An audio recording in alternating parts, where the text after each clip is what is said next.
Hi, this is Jim from Trek World, and today we're dissecting Deep Space Nine's 2-hour pilot, Emissary.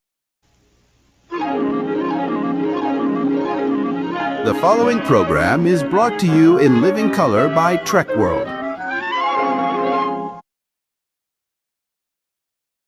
Resistance is futile.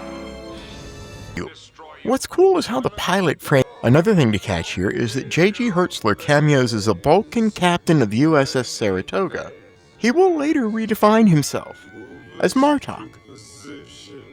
Finally, the beach flashbacks were filmed at Leo Carlisle, while the holodeck fishing and picnic pickups went to Golden Oak Ranch. Now this is where things get... And I have never figured out how to live without her.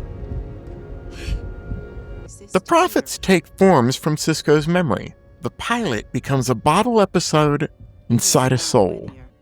Equip Deep Space Nine to grow darker, funnier, and braver than anyone ever expected it to in 1993.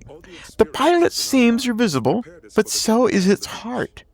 A key event in the pilot was that Chief O'Brien transferred from the Enterprise to Deep Space Nine. Now, they filmed a segment that took place on the Enterprise that was a little over 2 minutes long, somewhere around the midpoint of the pilot. When the Emissary was initially aired complete, that entire scene was present. However, when they split the pilot into two halves on later reruns, this scene was edited heavily in order to provide additional commercial space for the local market.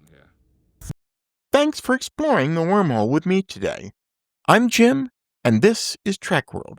Subscribe for more forensic Trek deep dives, and I'll see you next Stardate with another scene-by-scene autopsy of Federation history.